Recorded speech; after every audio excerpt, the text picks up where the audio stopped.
Yeah, he just freezes up. He doesn't even move. He's so good looking, he doesn't have to dance. He just stand there. There you go. Mr. Esteban, welcome to the podcast. How are you doing over there? What's up, guys? Thanks for having me. I'm super excited to be here on the show. Awesome. We're awesome. Everything's going great. How about you? Good. Very good. It's Thank not you. 30 above here. Yeah, I know. So we're a little jealous of you back there.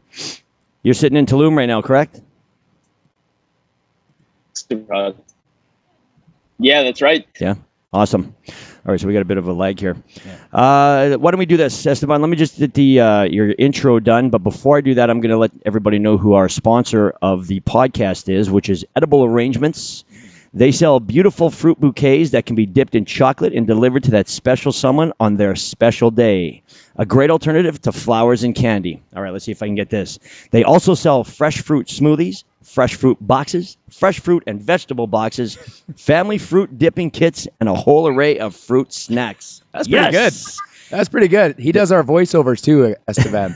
So you see that one that Jerome posted. Yeah, recently. it's solid, man. All right, their showroom is located. Yeah, it's solid, man. Their showroom is located at 3 Reenders Drive, and you can call them at 669-6662. But how it is today, everybody just order online, edibles.ca.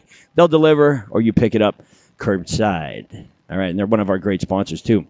Esteban, before we get started, I'm going to introduce you. You tell me if I nailed this, all right? Our guest today, born in Costa Rica, but now lives in Tulum, Mexico, with time spent in the U.S.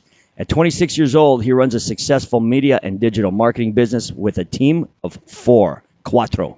He has managed to stay in great shape through intermittent fasting and tracking his macros.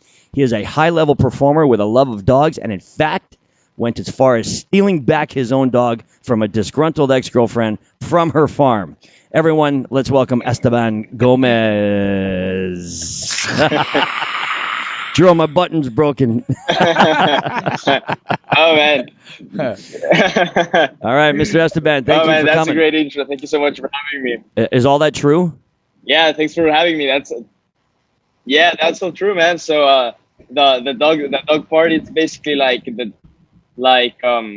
one of my ex-girlfriend, she had her dad had this farm, and there was this dog chained over there by the guy who took care of the farm. So technically it wasn't hers, but it was in her farm. So I was like obviously you have to do something, but then they never did anything, and I was I had to do something about it. So then when we broke up, I went there with a lady that worked at an animal rescue association, and we drove for 4 hours. We left at 3 a.m. from my house because it was far away, and it was kind of sketchy because you never know about the guys who take care of those farms. They can be aggressive or have guns or whatever. So we were kind of freaked out. But we got there, and the dog was always super aggressive because he was always chained. So we didn't know how we were gonna handle it. But luckily it was so easy because he just knew we were gonna rescue him. So he just came with us, and we sneaked into the farm, grabbed him, and on the way out just trying to rush, I hit one of the gates, and it just sounded super loud, and I was holy shit. So then we just ran to the car and got the dog in, and we just rushed, but we got him, and now he's completely transformed. It's one of the four we have, and the other one I adopted from my dentist parking lot because she was over there, and she had been run over by cars twice. But yeah, that's the story of the two I adopted, and the other two I just got my parents got them many years ago, so no background story on those. So 4 dogs.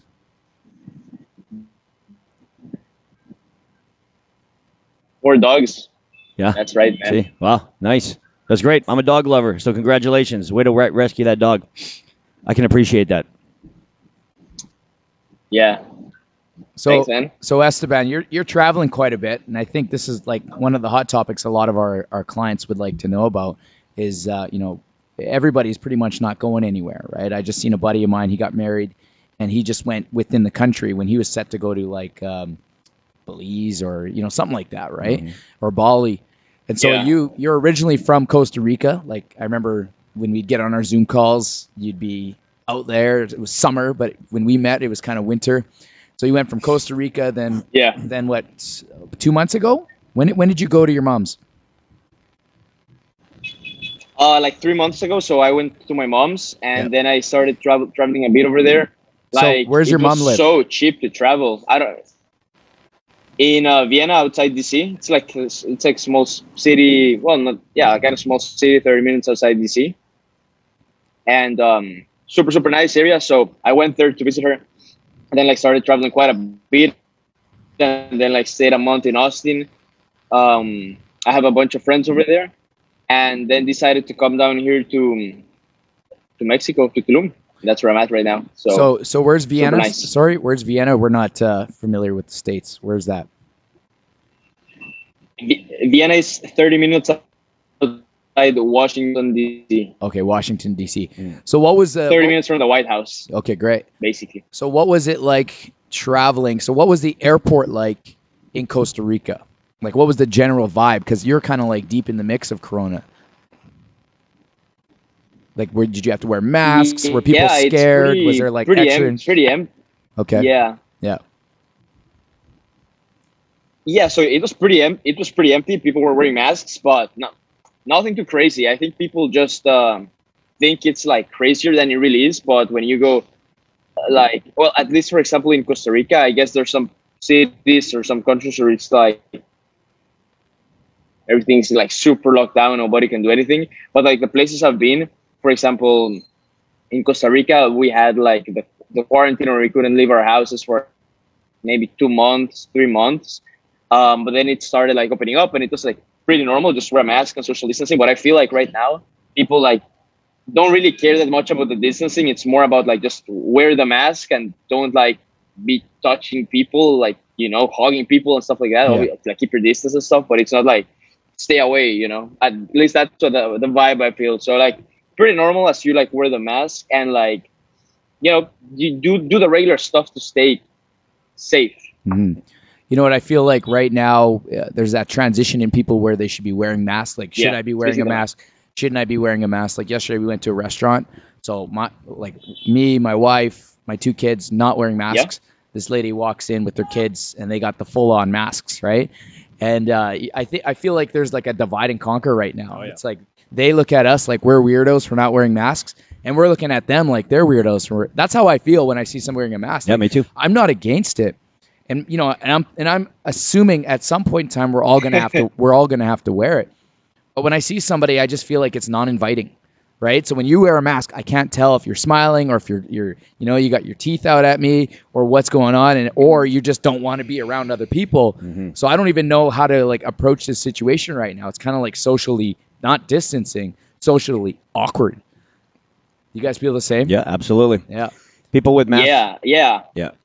And you don't know what to do. You don't know whether you can talk to them because you can't see that facial expression, right? Mm. Yeah, big time. Esteban, let me ask you this.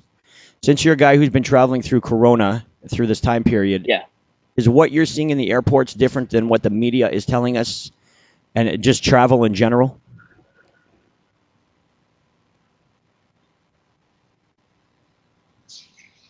Yeah, 100%.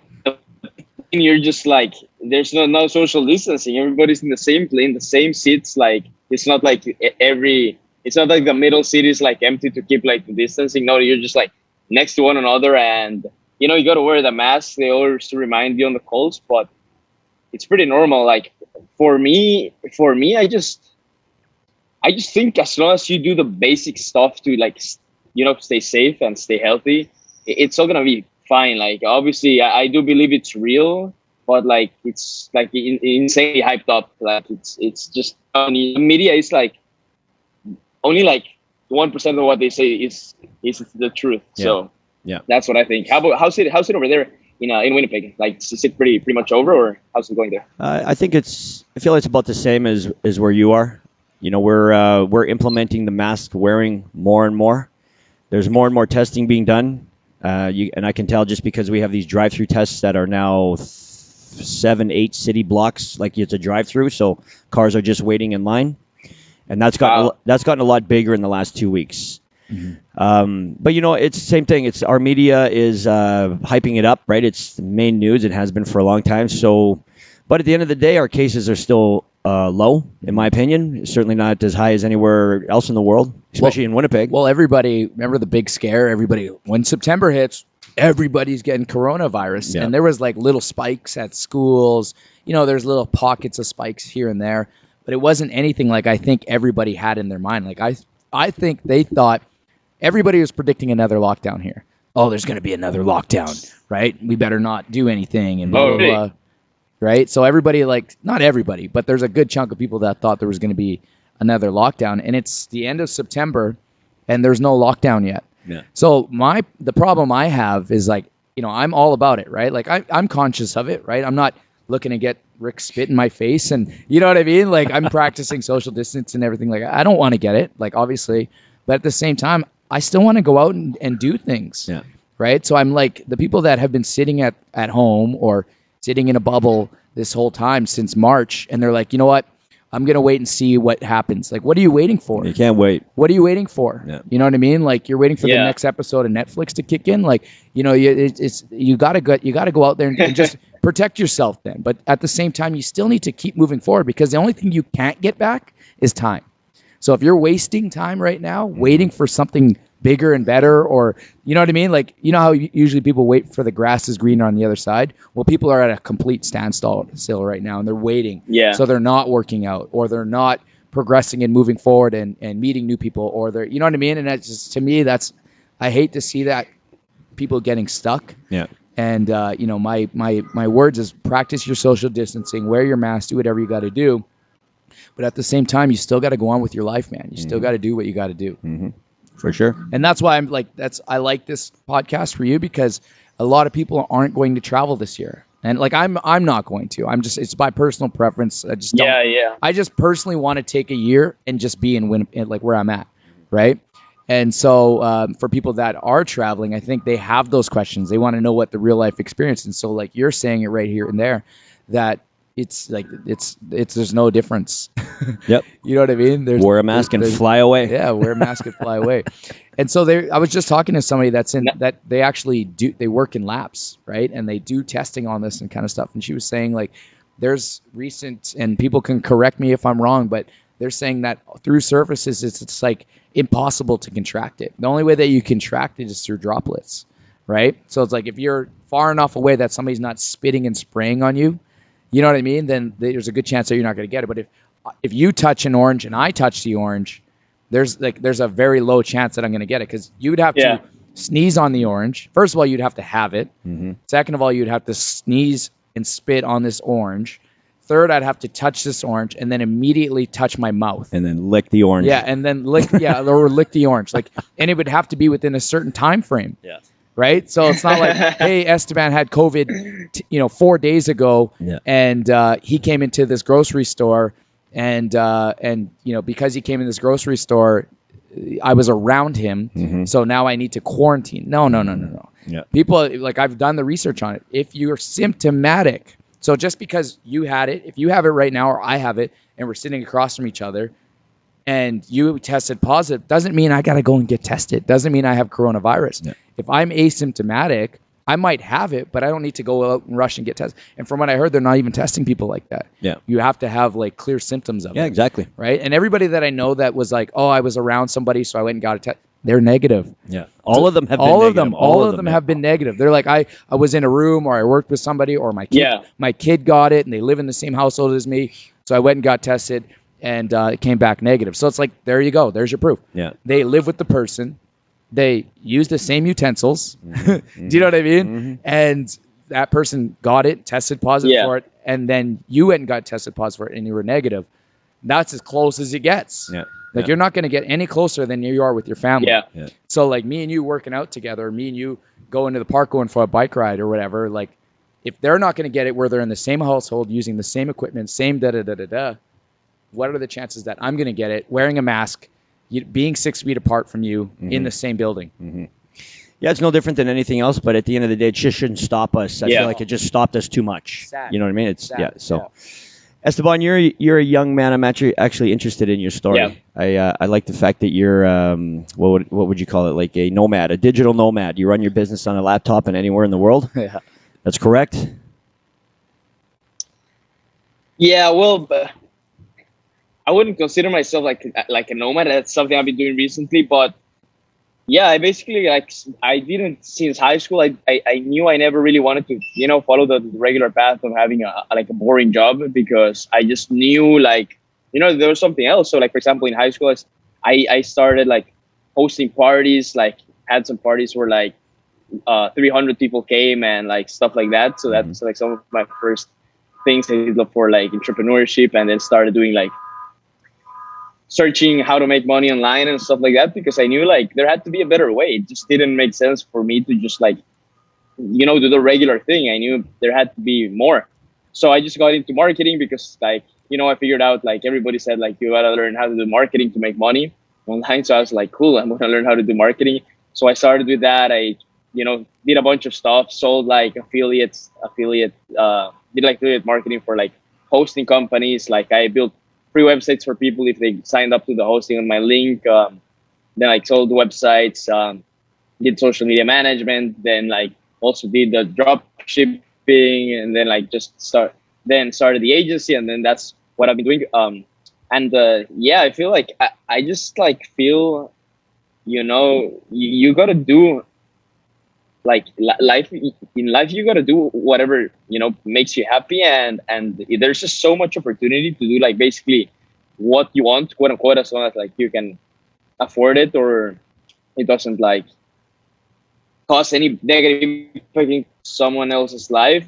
So why not do it? Like even if it's like riskier, you just gotta trust your gut, and that's why I've been like traveling lately, because like I'm like, people think traveling is like super expensive, but it's actually like it might even be cheaper than living where you're at right now. So for example, in here it's like super cheap, and the place is amazing, and like it's cheaper than being in an average city in the US, like in an average neighborhood, which would cost more. So So like what are you it's paying just right about now? like What are you having paying that roughly? mindset of like, What are you paying right now to stay in yeah, Tulum? man, I'm paying $480 one month at a hotel, a boutique hotel. Yeah. That it's a small room with AC, Yeah. that has four single beds. So like I'm staying with Alan. I got a video guy, Alan. By the way, Yeah. so I'm stepping up my game, There we go. my content game. So technically we're paying 240 for the month, man. And we just went to the supermarket to get groceries for a week. Yeah. $35 for both of us, man. So like you So don't you're at really like even 50 need bucks a that week much money, to obviously. 50 bucks a week to stay. Then you're at like 50 bucks a week for food. Not even. Yeah, 35 bucks. So you're at under $100 For two people, man. Yeah. And that's the awesome. thing, like that's pretty cool, because you think about, okay, so he's living like, very frugal, right? So he's like, that's frugal, right? So even if you were like 200 bucks a week, Yeah. you can go and create an online business, right? Like be a marketer, help somebody generate leads or create their nurture. There's so many different venues that you can create and just do it online, and you can go and live in Tulum where it's 30 degrees Celsius, 89 degrees Fahrenheit. You could go surfing. You know what I mean? And then you just work 3-4 hours on your laptop. Yeah. Outdoors on a rooftop patio. Yeah. There you go. It's a great life you created for yourself. This is the new thing, man. Yeah. Yeah. Well, think about this too, right? So a lot of brick and mortars are in a very yeah. tough situation right now. Mm-hmm. Restaurant owners, I was talking to a restaurant owner a couple weeks ago, and she decided not to reopen her restaurant portion. Mm-hmm. And she's like, in order for this to be profitable, they have to be at 70% capacity. Well, the government is restricting her to 50% capacity, so right away she's losing. Yep. Right? So what do? Do you raise your prices? Well, no. Everybody's broke right now. So if you start charging double of what you're normally doing, you're going to lose you're going to keep some clients that are going to pay more, but then you're going to lose all those clients that won't pay that price. So in the end, you're still going to be at a loss. Yeah. Right? So it's like you can take more money from less clients, but then in the end, if you're taking a lot of clients and a little bit of money, it's going to equal out the same. Yeah. Right? Yep. So it's like the brick and mortar. I'm not saying it's that. I love the in-gym, Esteban. Like I'm number one is in-gym. Like I have no intentions of being an online coach, and I know you can make $3,000 a client, and that's not for me. I like it, and I'm not saying I won't ever ever go down that path, but I love the people. You know what I mean? Like the people is what gets me up here. Like I look forward to seeing and fit like The being in energy. the The energy. energy is awesome. Yeah, like I love talking to you, but your face is frozen right now. You know what I mean? Like, right? So it's like the digital is cool, but man, if we were sitting next to each other, we'd get so much more done. Yeah. Right? Or so little done. One of the two. Yeah. Esteban, let me ask you Yeah, this. no, 100%, man. And like, for example, I've been working by myself alone, like oh, yeah. Go ahead. Keep going. It's frozen. So polite, eh? Yeah. Keep going, Esteban. You've been working by yourself. Can you guys hear me? Yeah. Esteban, you're looking at Rick right now. He's looking right down your eyes, Rick. There. Esteban. All right. So Rick, you're making a transition into. I think. Sorry. Oh, I think it's back. You good? Here we go. You know what Zoom is? Zoom is the new ordering your meal from McDonald's. Yep. Remember how they always make fun of the. Yeah. That's what Zoom is now. Because you go to McDonald's, it's crystal clear. Some of them even have a screen of the person, right? Yep. But now Zoom is the new like ordering fries. I think this is the importance of 5G. This is why they need that 5G. Once 5G kicks in, then we'll solve most of these problems. But I can only imagine not only dealing with the coronavirus and all of the things that come with it, but now you're forced into the Zoom meetings and the frustration, especially if you've never been a Zoom person. And then you don't want to overtalk your guest, but there's a 3-second delay, and then you have to say something. So that's the new conversation in 2020. Is there you go. Esteban, are you back with us? No. I'm back. There. Okay. All right. Nice. Esteban. So what are you saying? Okay, so you were left off. So you left off. We were talking about working anywhere and doing online business, and you said that you've been working alone for a long time. Yeah, so it's been pretty cool now that Alan is with me, because like you were saying that you love like the energy of the in-gym, and I absolutely get it, because like I work by myself for a very long time. Well, normally I live by myself in Costa Rica, so it's not like I'm working with I have my team, which is pretty new, but it's not the same as in person. So like I fully get it. Like the energy of people in person is just it's just a game changer. And just by like hanging out with him and just like sharing ideas and talking, it's like a lot more exciting and makes it a lot more fun. Just like being by yourself in front of your computer all day. Yeah. So that's one of the downsides, but it's no, I think it's pretty crazy that nowadays, like all you gotta do is like open your mind a little bit, that it doesn't have to. It's not really that expensive. Like you can even save money by living in a nicer place. You know what I mean? Mm-hmm. Like living in a nicer place than you would if you were living at home. I think that's what. Yeah, like for example, in Costa Rica, renting a one-room bedroom could be what, $600 a month in the city, which it's okay. I mean, it's not Austin or like New York or like a fancy city. It's like an average city. It's not like the beach or anything like that. It's just a regular city, and obviously being here is so much nicer, and I'm paying a lot less. It's crazy. So Tulum is a pretty hot spot for tourists, right? Mm-hmm. So what is it? What's the city like now? Because I always look at like Vegas. I remember Vegas had a football game on Monday, and they had no fans, and then they were showing like aerial views of the new stadium, and there was like dozens of cars versus the millions of rows of cars that they normally have. So what's it like in Tulum? Is there a lot of like tourists? Like what's going on there?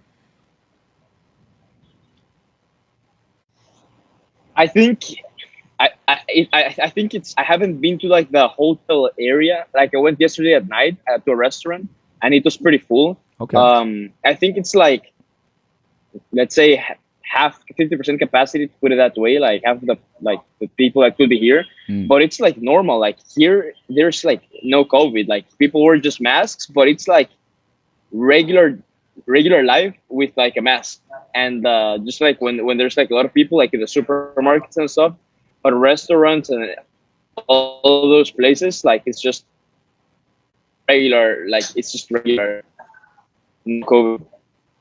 So basically, what we're scared by nothing. I'm not saying that, but I don't want to offend anybody. We're not trying to alienate anybody with our opinions, but at the end of the day, I think reality is showing, facts are showing. We're talking to people who are 2 countries away from it, and they're seeing the same thing. But yeah, you're absolutely right. Continue on your point there. It's so like what we see, like what we're so scared. Oh, COVID. We're only looking at a number. Yeah. Oh, there's been another COVID case, right? And then, oh man, the States is so screwed up right now. This guy's been to Miami, Florida, right? So everybody's like, it's so rampant in Florida. And then you've been to Washington, right? Which we would lump the states all into one. And you've been to Austin. And I was watching some of your videos. Dude, Austin was like a festival. Like there was just so many people. And like I've been there and I love it there, like where he was. And it's just like when you're there, like nobody really knows what's going on. It seems normal. And it's just like here in Winnipeg, like for the most part, we all feel normal. Like, yeah, sure, people are walking around with masks and we're not touching each other and this and that. But I think when you get there, I think everything is normal. But what we see is we're petrified. I know. But then the reality is that like he's like, I can't tell. I don't know. Yeah. This is the importance of getting your news and information from podcasts as opposed to the mainstream media. Well, yeah, they want to scare you. They have to keep you reading. Yeah, absolutely. Yeah. They want to sell the clicks, whereas we want to kind of show the truth and explain, real life or whatever we're experiencing. Yeah. So, Esteban, I'm glad that you told us this. In fact, it completely just changed my mind about traveling. 100% it just changed my mind. And I like the fact that stuff is so cheap. Hell yeah.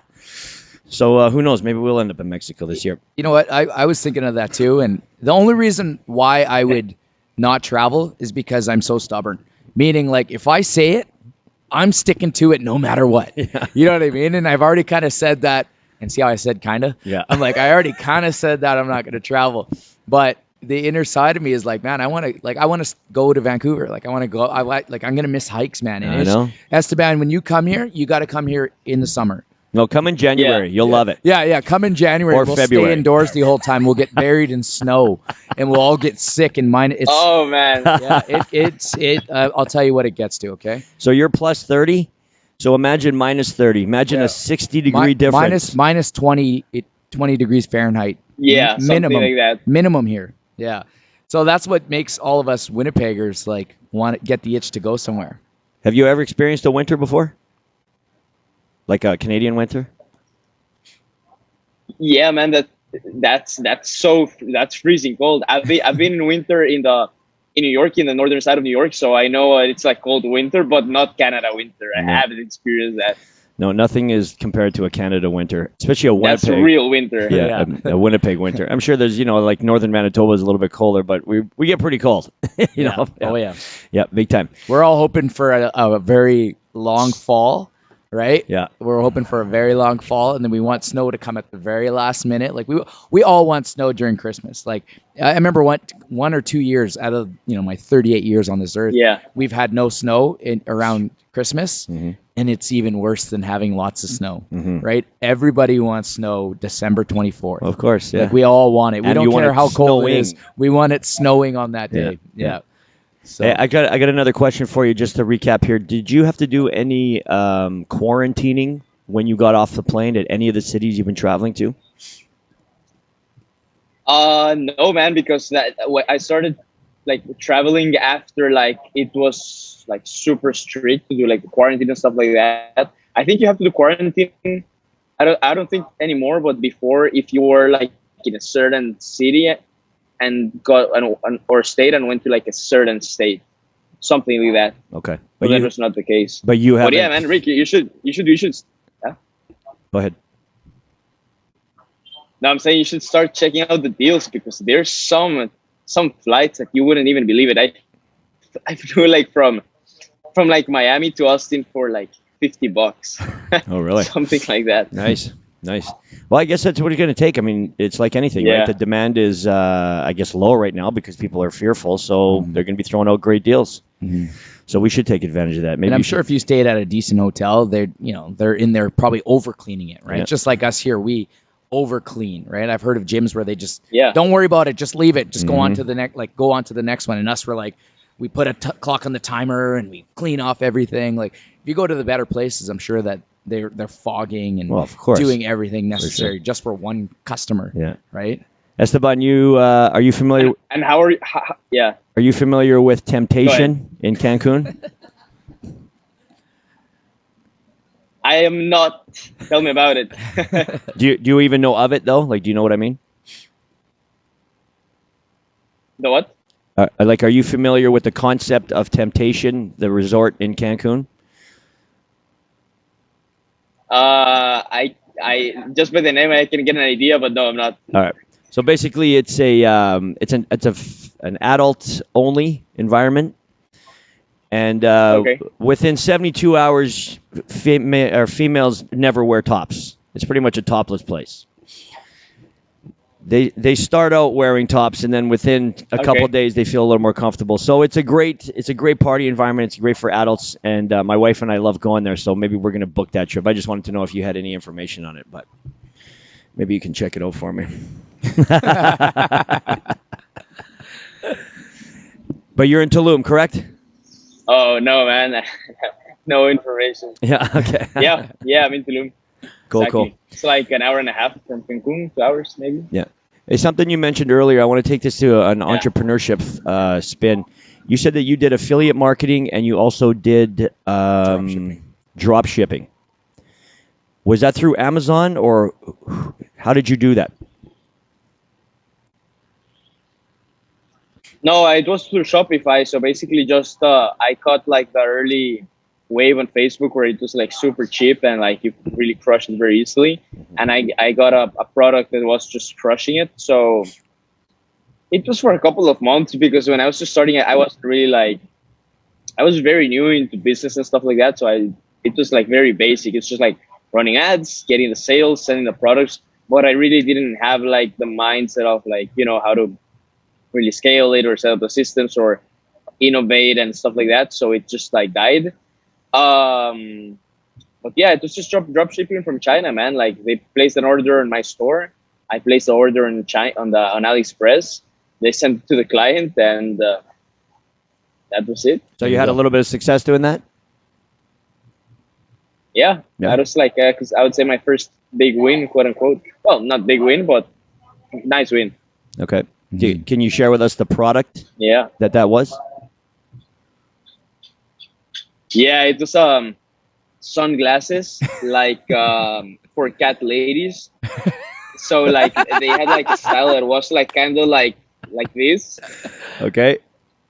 Yeah, so the ad said like cat ladies, these are the ultimate sunglasses to be in fashion or something. Get yours here with X amount of % off. And that's it. Yeah. That's awesome. See, there's lots of ways to make money, right? So Esteban, you're a good copywriter. You got a lot of great ideas. I love working with you with our campaigns. How did you get knowledgeable in this? Like what you just said there makes sense to me. You created urgency. You put a premium discount. You direct targeted, a specific niche, right? So I know what you did there, right? But a lot of people don't just know that stuff. How did you learn how to write copy like that and get creative? By online on YouTube. I went to like marketing events where they taught this stuff. I didn't just like come up with like the concept of selling this stuff on Facebook. Like I learned that from a guy who was doing it. So he explained like how to do it, and then my brother started doing it, and then he explained to me, and then I started doing it. And but overall, I just learned by literally, man, everything you need is in Facebook groups, on YouTube.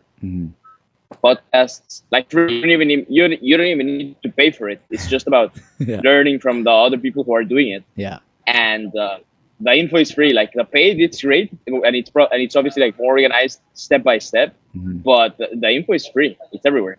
Yeah. Well, that goes to show like you can make it without having to spend 4 or 5 years in university. And I don't think that there's anything wrong with that. Like I went to university and I do utilize a lot of that knowledge.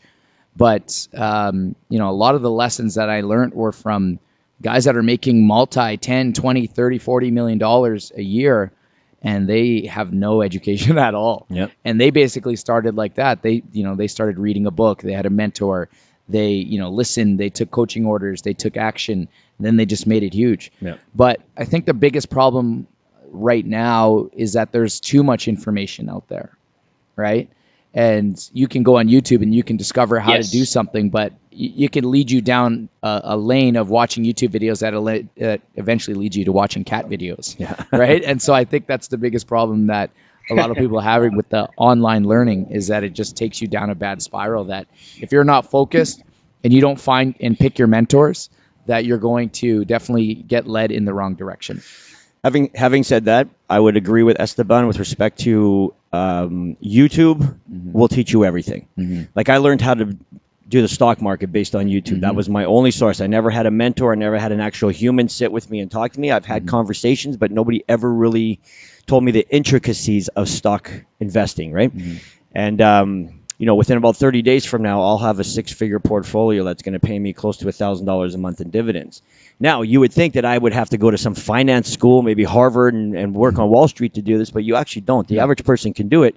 You just have to put the time in. So I have a completely different opinion about YouTube than most people do. Like, I feel like it is the greatest source of learning for free.